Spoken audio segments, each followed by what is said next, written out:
기도합니다. 아멘. 네, 오늘의 말씀은 마가복음입니다. 14장 1절부터 11절 말씀입니다. 마가복음 14장 1절부터 11절이에요. 우리 교독하도록 하겠습니다. 이틀이 지나면 유월절과 무교절이라 대제사장들과 서기관들이 예수를 흉계로 잡아 죽일 방도를 구하며 예수께서 베다니 나병 환자 시몬의 집에서 식사하실 때에 한 여자가 매우 값진 향유 곧 순전한 나드 한 옥합을 가지고 와서 그 옥합을 깨트려 예수의 머리에 부으니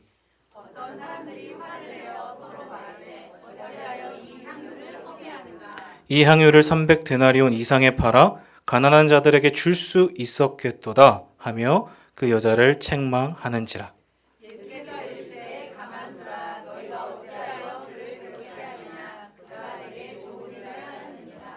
가난한 자들은 항상 너희와 함께 있으니 아무 때라도 원하는 대로 도울 수 있거니와 나는 너희와 항상 함께 있지 아니하리라.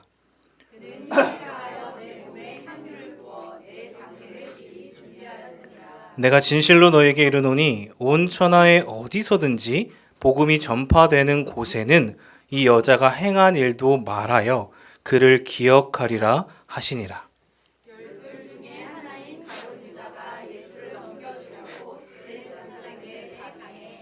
함께 읽겠습니다. 그들이 듣고 기뻐하여 돈을 주기로 약속하니 유다가 예수를 넘겨줄까 하고 아멘. 여러분 반갑습니다.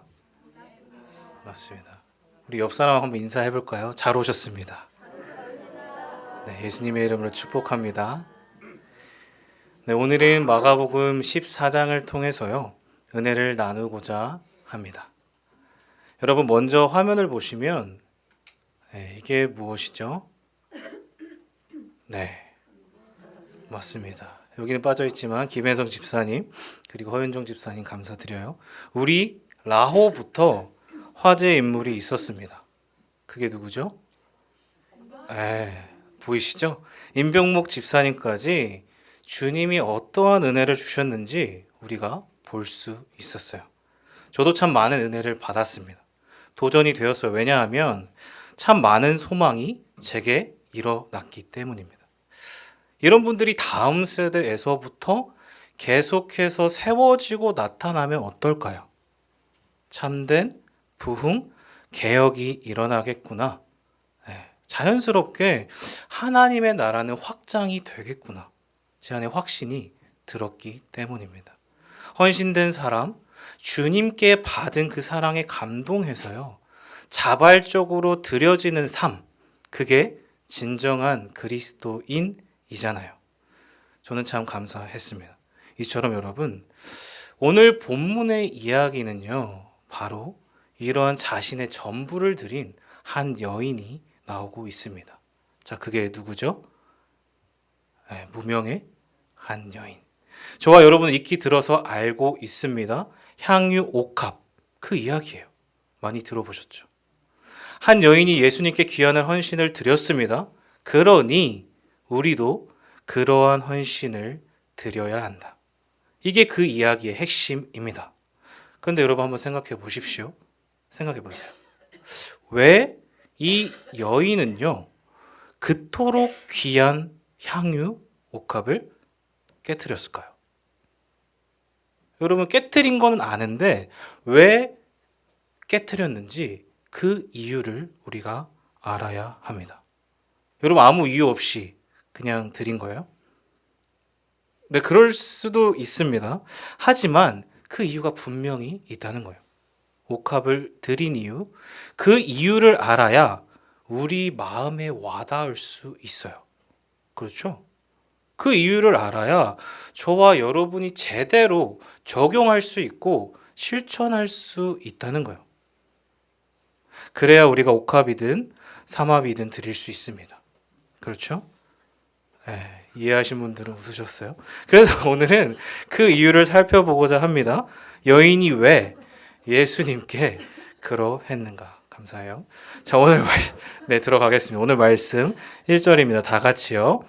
이틀이 지나면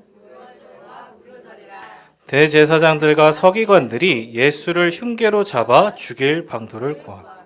자, 여러분 1절을 보니까 지금 어떻습니까? 예수님을 어떻게 하면 체포할 수 있을까? 대제사장들과 서기관들의 음모로 시작하고 있어요.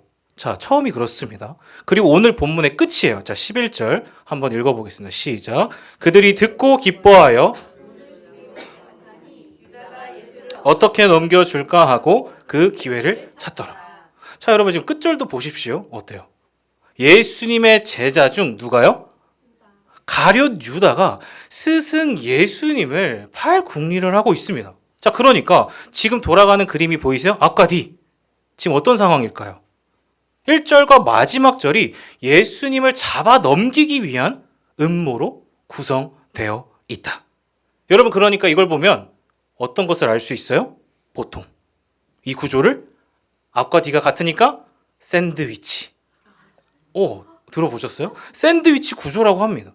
앞과 끝이 같아요. 그러니까 이 샌드위치는 우리가 먹을 때도 알잖아요. 바깥이 중요할까요? 안쪽이 중요할까요? 안쪽이죠. 바깥이 아닌 가운데. 그게 진짜라는 것입니다. 여러분 이해가 되시죠? 여러분 이제 예수님은요, 십자가 사건이 임박했습니다. 6월절을 앞두고 있어요. 굉장히 외롭고 고독한 예수님으로서는요, 한번 생각해 보세요. 골고다 언덕에 홀로 매달려야 하는 상황을 앞두고 있습니다. 그러니까 여러분 육체적으로, 정신적으로 많은 압박이 있었다는 거예요. 그래서 오늘 본문 전후를 보시면 지금 어떤 상황인지 나와 있어요. 어떻습니까? 분위기가 매우 어두워요.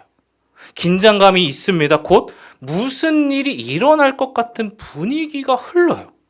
이게 마가복음의 특징이에요. 성전이 무너질 것을 앞에 말씀하시고 바로 그 다음에 뭐예요? 오늘의 본문, 그리고 다음에 최후의 만찬 겟세만의 기도가 등장하고 있다는 거예요. 여러분, 그러니까 그러한 한복판에 지금 어둡잖아요. 그 어두움 한복판에 지금 누가 등장하고 있습니까?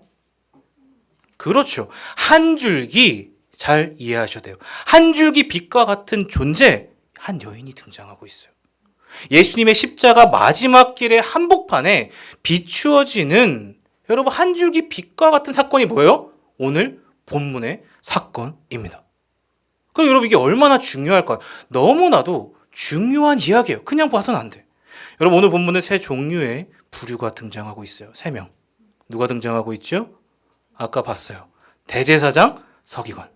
예수를 죽이려 해요. 두 번째 비슷한 부류죠? 누구? 가룟 유다. 그렇죠. 예수님을 팔려고 합니다. 그리고 누구의? 제자들이에요. 이들은 여인의 행동을 아까 읽었어요. 비난하고 있어요. 그리고 마지막 세 번째는 누구일까요? 가운데 무명의 한 여인입니다. 이해가 되시죠? 자, 오늘 본문에 나오지 않았어요. 하지만 병행 구절인 요한복음에는요, 이 여인의 이름을 뭐라고 고백하는 줄 아세요? 어떻게 하셨어요? 정답. 마리아라고 합니다. 여러분, 마리아는 우리에게 익숙한 인물이에요. 그런데 여러 종류의 마리아가 있어요. 오늘 본문의 마리아는 누구일까요? 혹시 아세요? 방금 귀신 막달라 마리아인가요?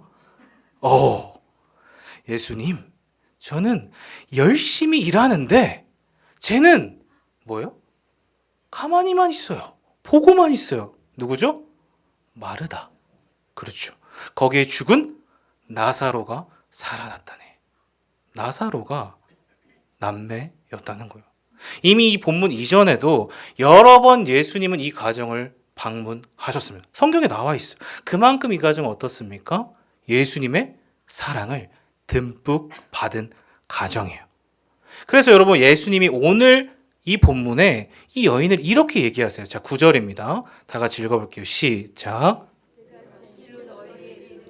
온 천하에 어디서든지 복음이 전파되는 곳에는 이 여자가 행한 일도 말하여 그를 어떻게 하라? 기억하리라. 예수님의 칭찬, 극찬입니다. 즉 여러분 이 여인의 행동은요, 지나가는 해프닝이 아니에요. 그냥 가만히만 볼 수 있는 정도가 아니라 이를 기억해야 할 만큼 너무나도 중요했고 특별했다는 것입니다. 특별히 지금 앞에 뭐라고 나와 있어요? 복음이 전파되는 곳에는 이 여인의 일을 말하여라. 여러분 왜 그럴까요? 이 행위가 그냥 한 게 아니기 때문에. 자, 그렇죠. 그러면 무엇에 근거한 것일까요? 본문에 나와 있어요. 복음에 근거한 일이었습니다. 여러분 이해가 되십니까? 즉, 이 여인의 행위는요, 복음의 능력과 견줄 만큼 뭐예요? 엄청난 파급력, 능력을 지녔다는 것입니다. 여러분, 복음의 능력으로 주님의 사랑을 받았고요. 그래서 변화된 한 인생이 무명의 여인이었어요. 그 여인이 지금 어떠한 일을 행했는가? 이것을 우리가 보자는 것입니다. 여러분, 사실 그리스도 공생애, 여러분 순환 가운데 드러나는 것은 무엇일까요? 강조되는 게 있어요. 그게 무엇일까요? 바로 제자들의 성공일까요? 실패일까요? 실패입니다. 그게 부각돼요. 3년 내내 그들은 예수님을 따라다녔고요. 보고 듣고 다 했어요. 하지만 볼품없이 무너진다는. 그에 반해 오늘 본문의 여인은 어떻습니까? 무명이지만, 이름이 없지만, 제자가 아니었지만 제자 그 이상의 모습을 보여주고 있어요. 신기하리만큼 진정한 제자가 무엇인가 그 모습을 보여주고 있다는 거예요.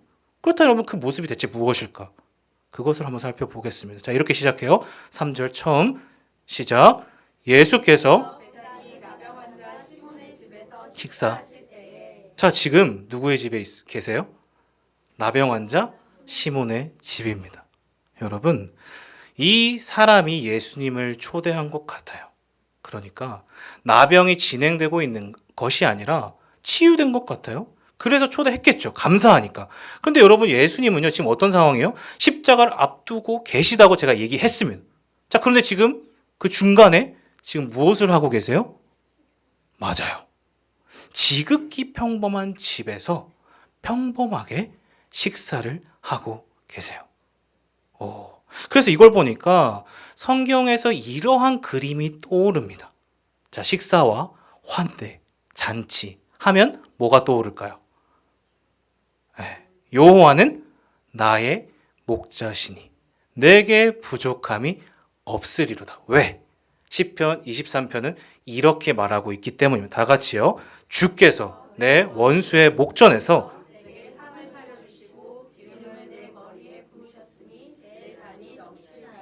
이 본문으로 연결이 돼요. 잔치. 적어도 유대인들에게 그렇기 때문에 식사에 초대되는 것은 무엇이에요? 함께 식사를 하는 것, 즉 한 공동체가 되는 거예요. 가족이 되는 것. 그래서 한 상에 같이 밥을 먹는 사람을 뭐라고 합니까? 우리나라에서도 식구. 맞아요. 입이 모여서 함께 식사를 합니다. 지금 이 나병 환자가 한 가족으로 예수님께 초대된 거예요. 이해가 되세요? 게다가 지금 나병이라는 타이틀이 또 뭐예요? 과거의 절망과 죽음, 원수의, 방금 시편 23편에 나와 있듯이 원수의 목전에 있는 상황입니다. 철저히 어두운 거예요. 그래서 당시 이스라엘에게 나병은요, 철저히 뭐예요? 분리된, 끊어진 불치병이었습니다. 여러분, 거룩과는요, 결코 함께 할 수 없어요. 예수님과 어떻게? 영적인 무감각입니다. 그런데 여러분, 지금 그가요, 누구를 만나고 있어요? 생명의 근원이신 예수님을 만난 거예요. 그러니까 얼마나 감격스러웠을까요? 낮은 자를 찾아오신 예수님이 섬김의 종, 이게 마가복음의 핵심인데 그가 지금 누구와 식사를 하고 있냐는 거예요. 바로 원수의 목전에서 상을 베푸시는 부활의 주, 생명의 주님과 함께하고 있습니다. 사랑하는 여러분, 이러한 순례길을 동일하게 저와 여러분이 함께 걷고 있는 줄 믿습니다. 원수의 목전에서 고통받는 나병 환자를 찾아오신 주님께서요, 지극히 우리도 평범했잖아요. 저와 여러분을 멀리하는 게 아니라 외면치 않으시고 찾아오셔서 지금 이 자리에 동일하게 생명의 양식을 허락해 주신다는 거예요. 이게 얼마나 큰 위로이냐는 거예요. 우리는 무너져도 다시 일어설 수 있습니다. 왜? 그 주님이 분명한 목적과 방향을 말씀해 주시기 때문입니다. 아니, 그보다도 더 그분 자체가 어떤 분이세요? 길이요, 진리요, 생명이신 분이기 때문이에요. 여러분 믿으십니까? 먼저는 이 사실을 깨닫기를 축복합니다. 하나님이 이 시간 동일하게 우리를 찾아오셔서 함께 하신다는 거예요. 돌아와서 여러분, 이때 어떤 일이 벌어져요. 자, 이제부터 중요합니다. 자, 어떤 일이 일어날까요? 3절 다 같이요. 시작. 예수께서 배단이 나병 환자 시몬의 집에서 식사하실 때에 한 여자가 매우 값진 향유 곧 순전한 나드 한 옥합을 가지고 와서 그 옥합을 깨뜨려 예수의 머리에 부으니. 자, 여러분, 이걸 보시면 궁금한 게 떠올라야 돼요. 그냥 보는 게 아니라 무엇인가 하나가 퀘스천이 딱 떠올라야 됩니다. 그게 뭘까요? 자, 요한복음이 아까 이 여인의 이름을 뭐라고 했다고요? 마리아. 그런데 여러분, 왜 사복음서 중에 마가복음이 가장 원본이거든요. 처음 기록되었어요. 그런데 이 여인의 이름을 왜 기록하지 않았을까요? 왜 그럴까요? 한번 생각해 보세요. 그냥 읽었을 때는 그냥 지나갈 수 있어요. 하지만 요한복음에는 등장해요. 마리아. 마리아면 마리아인데 왜 무명의 여인으로 밝히고 있을까? 그것은 여러분, 이 여인의 이름이 중요하지 않기 때문입니다. 자, 뭐라고요? 아니, 그것보다 더 중요한 것은요, 이 여인의 이름이 밝혀지지 않았을 때 드러나는 의미가 어때요? 더 크기 때문이에요. 자, 화면 보십시오. 그래서 이게 뭐죠? 좀 요즘에 핫한 뭐죠? 보신 분 있으세요? 저 열심히 봐요. 요즘 TV에서 핫한 싱어게인 3. 거기서 가장 중요한 팀이 뭐죠? 질문, 퀴즈입니다. 중요한 팀이 어디예요? OST조, 무슨 팀이 있지만 가장 재미있고 중요한 팀은 그렇죠. 역시 감사합니다. 찐 무명조입니다. 왜 무명? 그만큼 여러분 오래되어서 묻혀진 시간이 그들이 어때요? 그만큼 고민했겠죠. 그 시간들이 그들을 진정한 다이아몬드로 다듬어 갔다는 거예요. 그렇죠. 그래서 찐 무명이 중요해요. 그들이 잘 알려진 가수였다면 감동이 있었을까요? 없었겠죠. 이름이 없기 때문에 감동이 있다는 거예요. 이처럼 이 여인이 그랬습니다. 마가의 분명한 의도예요. 찐 무명 꼭 기억하십시오. 그런 여인이 지금 무엇을 하고 있어요? 3절 다시 보세요. 이 향유를 지금 어디에 붓습니까? 정답. 예수의 머리에 부었습니다. 당시 향유는 기름이에요. 그러니까 기름 부음을 받다, 기름 부으심입니다. 본래 이것은 왕의 대관식에서 했던 거예요. 즉, 여러분 그리스도가 누구세요? 메시아, 그렇죠, 왕. 기름 부음을 받은 자입니다. 그런데 여러분 이거 잘 보세요. 지금 예수님이 누구에게 받고 계세요? 그 기름 부음을? 맞아요. 제사장이 아니에요. 대제사장이 아닙니다. 지금 무명의 여인에게 받고 있다. 그러니까 냄새가 나세요? 느낌이 오시죠? 이게 뭐죠? 당시 여러분 얼마나 시대가 어두웠으면 이랬을까? 기름 부으심을 대제사장, 그 당시 제사장에게 받지 못할 만큼 그들이 어때요? 너무도 악하고 모순 덩어리였다는 거예요. 그것을 고발하고 있는 장면입니다. 여러분 그래서 같은 본문을 기록한 요한은 이렇게 얘기하고 있어요. 자, 요한복음 12장 3절입니다. 다 같이요. 마리아는 예수의 발에 붓고 자기 머리털로 그의 발을 닦으니. 자, 여러분 지금 마가는 어디에 부었어요? 머리에 부었는데 지금 요한은 어디에 부었대요? 발에 부었네요. 그러니까 둘이 다른 거죠? 틀린 거예요?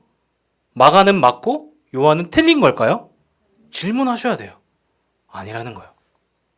같습니다. 왜? 자, 왜 그럴까요? 다각형이에요. 자, 시기적으로 요한복음, 마가복음 이후에 기록되었습니다. 그러니까 요한은 마가의 기록을 보았고요. 이후에 참고해서 기록했습니다. 실제로 자, 요한은 그 자리에 있었을까요? 없었을까요? 함께 있었어요. 그러니까 여러분 각자가 똑같은 자리에 있었는데 지금 뭐예요? 본 관점, 시각이 달랐다는 거예요. 순서가 다릅니다. 즉 머리에 부었더니 어디까지 흐른 거예요? 그렇습니다. 다각형 합치면 하나가 돼. 사복음서는 하나님, 예수님을 보는 다각형이에요. 그것을 마가는 머리에 부은 것에 집중했고요. 요한은 예수님의 발치까지 내려오는 그 모습에 초점을 두었다는 거예요. 여러분 이해가 되시죠? 그렇다면 여러분 이 여인이 깨뜨린 이 향유가 무엇일까? 자, 5절에 보시면 나와 있습니다. 자, 다 같이요. 이 향유를 300데나리온 이상에 팔아. 자, 얼마예요?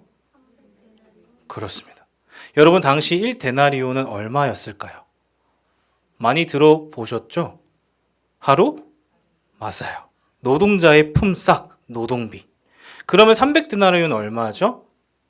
명절 휴일 다 빼고 1년. 연봉입니다. 여러분 연봉 한번 생각해 보세요. 그걸 지금 다 드렸어요. 그러니까 얼마나 큰 가치일까요?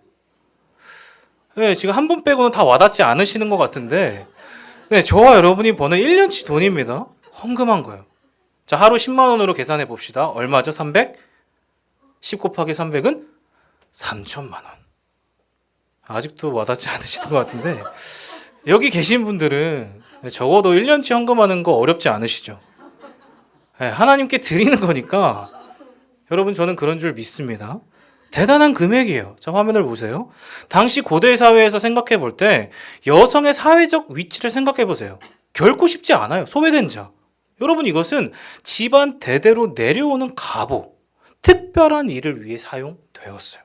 당시 유대 사회에서 여인이라면 들어보셨죠? 결혼, 지창금, 또 장례식에 발랐어요. 그때 쓰이는 중요한 물건입니다. 그런데 지금 마리아가 어떻게 했대요?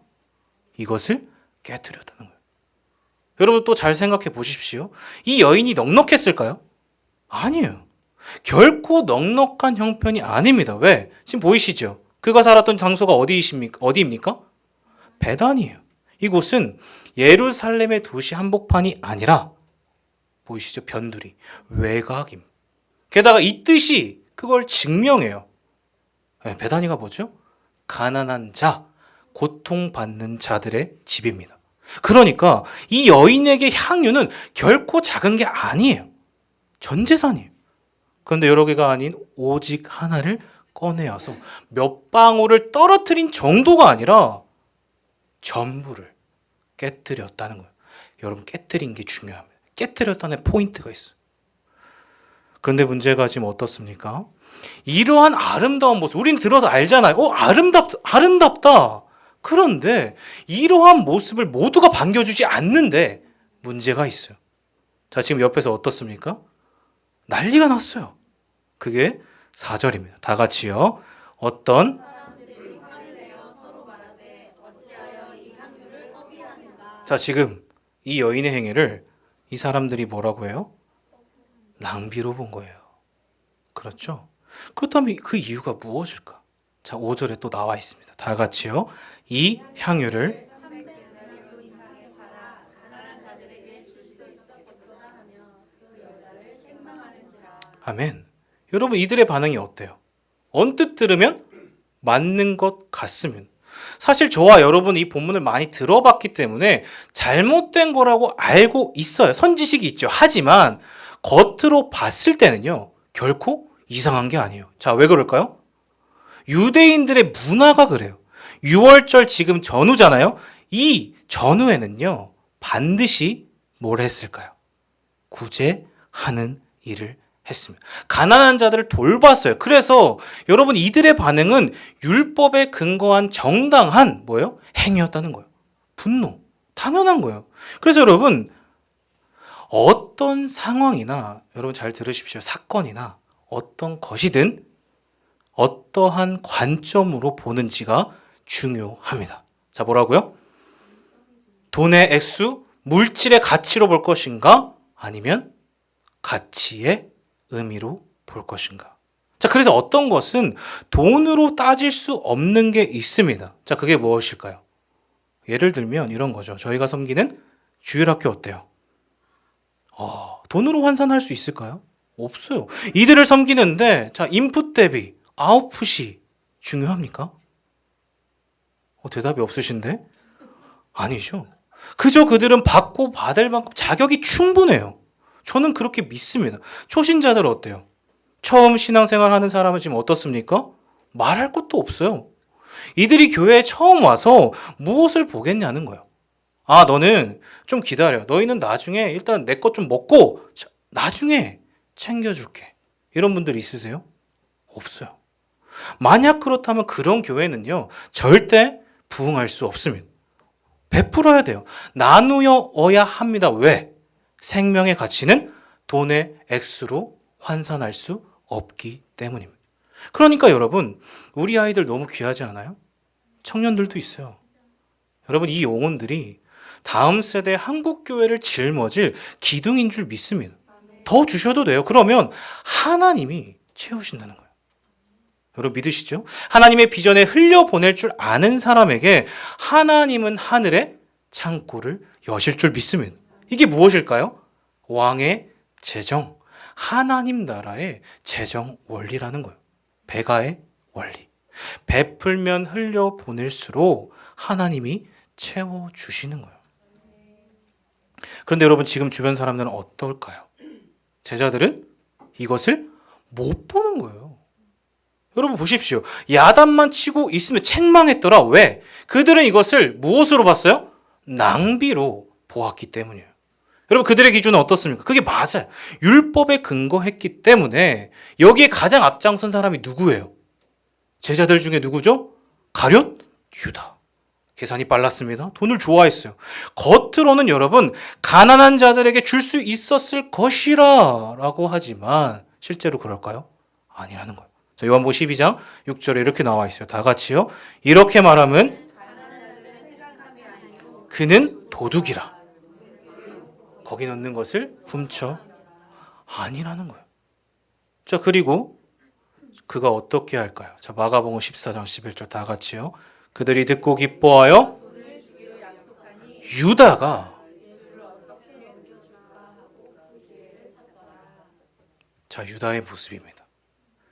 여러분 그래서 멋진 말을 하는 사람과 실제로 멋있는 사람은 다른 거예요. 그렇죠. 여러분 이들에게 생명이 있습니까? 없어요. 하나님이 있어요? 없다는 거예요. 즉 그들에겐 율법만 있습니다. 빈 껍데기. 형식과 종교 율법의 범주를 절대 넘지 못하는 이들의 기준은요. 하나님이라고 포장은 해놨어요. 하지만 자기 자신만 있는 거예요. 나는 맞고 너는 틀려 라고 포장해 놓은 하나님이라는 자기 자신의 우상을 섬기고 있는 거예요. 여러분 그래서 잘 들여다보시면 방금 읽었던 것을 봐요. 이것은 결국 누구를 향한 비난일까요? 겉으로 보면 여인을 향한 비난이지만 실제로 그 화살은 누구를 향하고 있어요?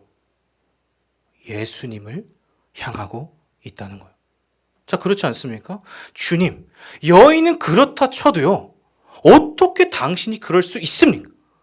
그 비싼 브랜드, 명품, 화장품을, 향수를요. 어떻게 당신의 몸에 다 부을 수 있으세요? 주님, 그것은 사치입니다. 이렇게 지적하는 거예요. 그렇지 않아요? 바로 주님이 사치를 행하신 거예요. 이렇게 얘기하고 있는 거예요. 여러분 그렇기 때문에 우리가 살아가는 세상은 이러한 비난과 정죄가 가득해요. 그렇지 않아요? 비난은 어떻습니까? 쉬워요. 악플이 그렇습니다. 연예인들, 공인들이 얼마나 힘들어요? 날마다 악플에 시달립니다. 이러한 비난은 과연 정당한 것인가? 전혀 신경 쓰지 않아요. 그만큼 내게 주는 만족과 당장의 짜릿함이 너무 좋아요.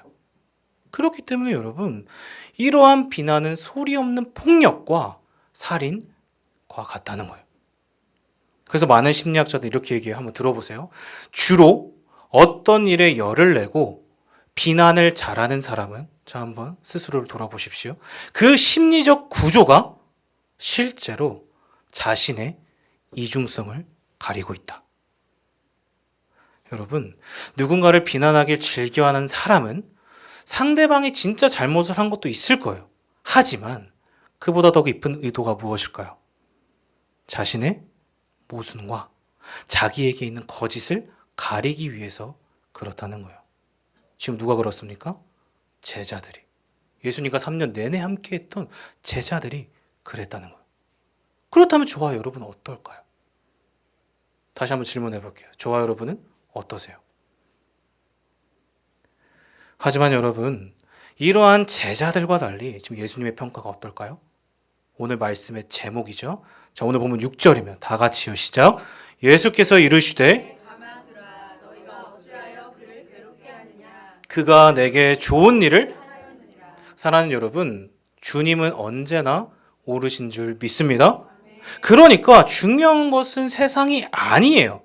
누구의 평가죠? 주님의 평가입니다. 그게 저와 여러분의 기준이 되어야 한다는 거예요. 여러분, 주님은요, 가난한 자들을 결코 외면치 않으세요. 그걸 반대한 게 아니에요. 누구보다 사랑하시고 돌보셨습니다. 그러니까 모순이 아니죠. 하지만 이것보다 여러분 이제부터 중요합니다. 더 중요한 일이 있어요. 자, 그게 무엇일까요? 이 세상에서 가장 중요한 일, 바로 십자가 사건이라는 거예요. 지금 주님은 그 십자가 사건을 앞두고 계세요. 그런데 제자들은 이걸 못 보는 거예요. 지금의 때가 무엇인지, 내 앞에 계신 분이 누구인지 전혀 몰라요.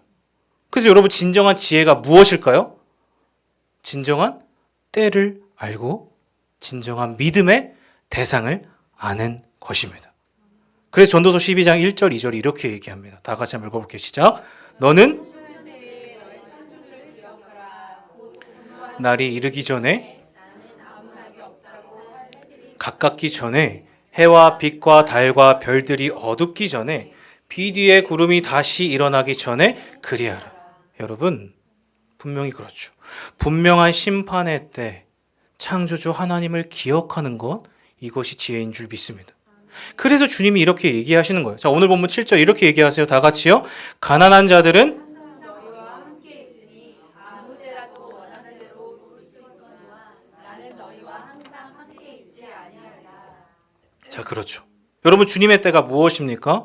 저와 여러분의 모든 죄를 짊어지실 죽음의 시간이에요. 심판의 때. 그러니까 가난한 자와 예수님을 비교할 수 있습니까? 없어요. 그보다 더 큰 차원입니다. 이것은 가난한 자가 아무것도 아니라는 말이 아닙니다. 그런 차원이 아니라 물리적으로 접근할 차원이 아니라는 거예요. 여러분, 그것은 누구의 차원입니까? 단지 율법을 최고의 가치로 여긴 종교인들과 누구예요? 물질의 근거를 둔 가룟 유다만이 제자들의 생각일 뿐이라는 거예요. 그렇죠. 여러분, 즉 예수님은요, 육신의 가난과 소외, 아픔을 해결하실 뿐 아니라 나아가 무엇을 해결하십니까?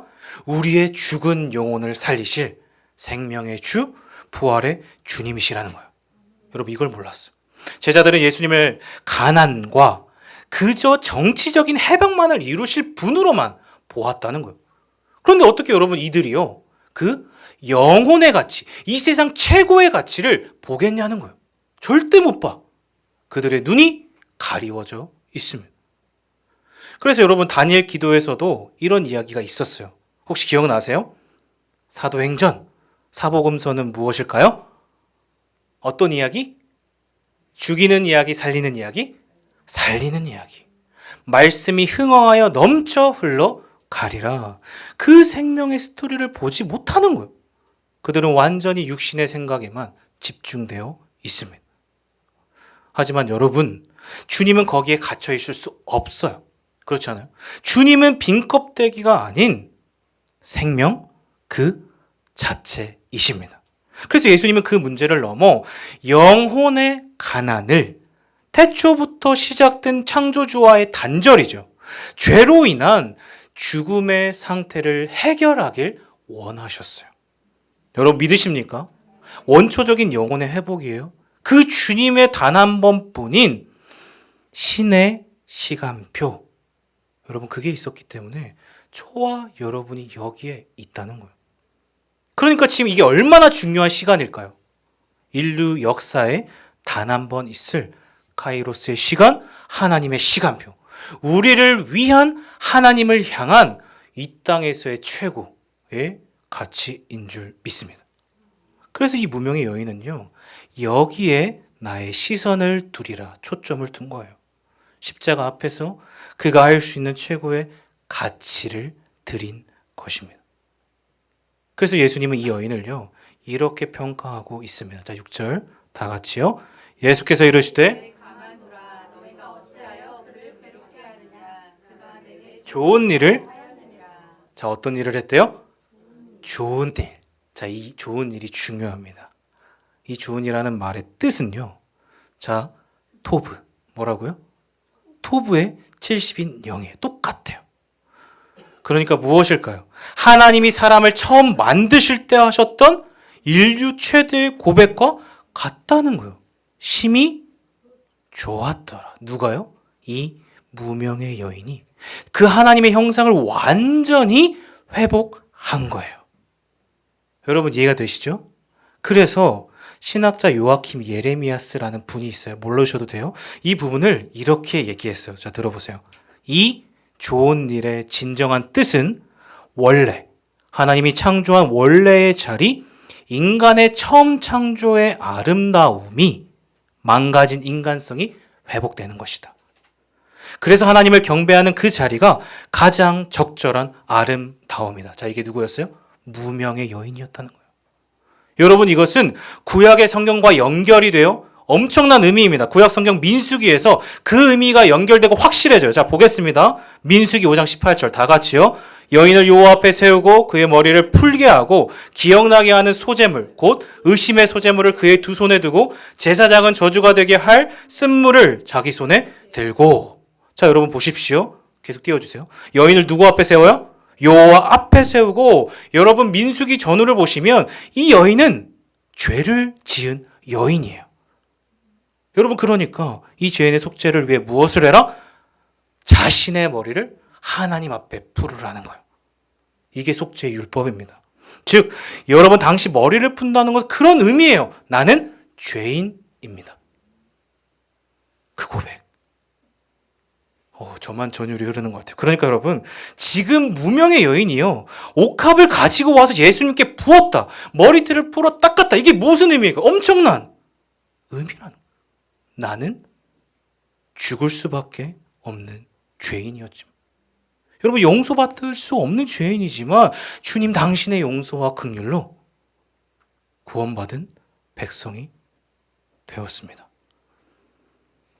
더 이상 이제 나는 어둠의 자녀가 아니라 주님의 자녀인 줄 믿습니다. 여러분 얼룩지고 깨어진 그녀의 상처가 진정한 생명이신 예수님을 만나면서 회복된 거예요. 여러분 이게 어떻게 가능하다고요? 주님을 만났기 때문이에요. 그래서 요한복음 11장 5절에 이렇게 얘기하고 있어요. 다 같이요. 예수께서 본래 여러분 이것 때문입니다. 여기 본래라는 말이 불변사예요. 변하지 않는, 결코 변할 수 없는 확실한 누구의 사랑이요? 주님의 사랑을 경험했기 때문에 가능했다는 것입니다. 단순한 지식이 아니에요. 결코 변할 수 없는 확실한 거예요. 그 주님을 경험했기 때문에 가능한 것입니다. 그래서 여러분 이 사랑을 한 번이라도 경험한 사람은 올인하는 거예요. 다 드리는 것입니다. 시켜서 하는 게 아니라 그 받은 은혜가 너무 커서. 여러분 이게 무엇이죠? 단순한 믿음이에요. 내가 아등바등 노력해서 믿어지고 얻어지는 게 아니라 철저히 하나님의 입장에서 찾아오사 나타내 주사 내가 믿어지는 것. 천국이 믿어지는 것. 철저한 은혜입니다. 여러분 주님을 알면 단순해지는 거예요. 복잡해지지 않아요. 사랑하는 여러분 어떠십니까? 내가 지금 복잡하고 혼란스러우세요? 만약 그렇다면 지금 믿는 내가 믿는 대상이 누구인지를 점검해 보시라는 거예요. 내 자신을 돌아보십시오. 잘못 알고 있을 수 있어요. 확실하신 하나님, 그 무한한 사랑과 은혜를 안다면 두려워할 필요가 없어요. 그 주님이 나와 함께 하시는 무엇이 두려워요? 긴장할 필요가 없습니다. 무서울 게 없어요. 선하신 하나님이 함께 하시면 확실한 줄 믿습니다. 그래서 여러분 이것은 결코 낭비가 아니에요. 그렇죠? 그럼 이게 뭐죠? 거룩한 낭비. 생명을 낳는 헌신입니다. 하지만 여러분, 사랑을 모르는 자는 이것을 낭비로만 보는 거예요. 그러니까 여러분, 여기 계신 분들은 다 낭비하는 분들이에요. 자, 옆 사람 한번 보십시오. 낭비하러 오셨어요? 여러분, 그렇지 않아요? 오늘은 불금이에요. 세상 사람들은 놀러 가자, 마시자, 때리자. 너도 나도 유흥을 즐기는 마당에 여러분, 왜 여기에 있으세요? 뭐하러? 그렇죠. 시간 들여, 물질 들여, 몸도 마음도 지쳐가고 여러분 섬기냐는 거예요. 주일날. 우리 권사님들 왜 섬기시죠? 안내팀, 찬양팀, 미디어팀, 전도팀, 선교팀 왜 헌신하세요? 중고등부, 초등부, 유아유치부, 청년부, 부장, 권사, 집사님들 왜 섬기세요? 낭비 아닙니까? 다들 또 어찌나 멀리 사시는지 다 멀리 사시는데 그래도 나오시는 거예요. 하지만 여러분, 저와 여러분의 낭비는 결코 허무한 낭비가 아닌 줄 믿습니다. 생명을 살리는 거룩한 낭비예요. 이것은요, 저와 여러분이 바보라서가 아니라 세상 사람들이 볼 땐 그래요. 하지만 누가 이런 낭비를 한다고요? 이 땅에서 최고의 가치를 발견한 자만이 할 수 있습니다. 그래서 이분은 이렇게 얘기했습니다. 자, 화면 아시죠? 전능자의 그늘이라는 책에 나오시는 에콰도르의 짐 엘리엇 선교사입니다. 뭐라고 하셨어요? 영원한 것을 위해 영원하지 않은 것을 버리는 자는 결코 바보가 아니다. 자, 다시 한번요. 영원한 것을 위해 영원하지 않은 것을 버리는 자는, 여러분, 그렇기 때문에 저와 여러분이 그리스도를 위해 생명을 바치는 것은 결코 낭비가 될 수 없습니다. 여러분 꼭 기억하세요. 진정한 낭비는요, 가치를 위해 헌신하는 것보다, 그 가치를 위해 살아가는 것보다 돈과 물질만을 위해 살아가는 삶의 모습이라는 거예요. 그게 가룟 유다였습니다. 그는 옥합을 깨뜨리자마자 돈의 액수를 봤어요. 그 가치를 계산했어요. 하지만 돈에는 눈이 밝았지만 영원한 가치, 생명의 가치는 못 봤어요. 결국 그는 어떻습니까? 예수님을, 스승을 단돈 은 30세겔에 팔아 넘기고 목을 매달아 죽고 말았어요. 그게 결론입니다. 여러분, 이게 뭐죠? 이게 바로 진짜 낭비잖아요. 사랑하는 여러분, 저와 여러분은 어디에 속해 있으십니까? 찐 무명의 낭비이세요? 아니면 제자들의 낭비이십니까? 여러분 생각해 보십시오. 나는 어디에 속해 있는가? 오늘날 세상은 자기에게 필요한 모든 것이라면 모든 걸 쏟아 부어요. 돈과 시간, 물질 다 바칩니다. 사람들은 필요를 넘어 정욕, 욕망을 위해 모든 걸 붓습니다. 왜 그럴까요? 진정한 만족이 없는 거예요. 그래서 계속해서 무언가를 갈구하고 쏟아붓지만 공허한 것입니다. 채워지지 않아요. 절대. 왜 그럴까요? 하나님이 없어요. 생명이 없어요. 공허, 허무, 이 쳇바퀴만 굴러갑니다. 그게 예레미야가 말하는 뭐예요? 터진 웅덩이. 아무리 채워도 채워질 수 없는 비어진 항아리라는 거예요. 여러분, 누가 생수의 근원이신 주님을 알겠는가? 누가 진정한 생명의 가치를 발견하겠는가? 여기서 모든 게 갈리는 것입니다. 사랑하는 여러분, 찐 무명이었지만 아무것도 없고 가지지 않았지만 이 여인은 예수님의 사랑에 반응했다는 사실을 기억하시길 바랍니다.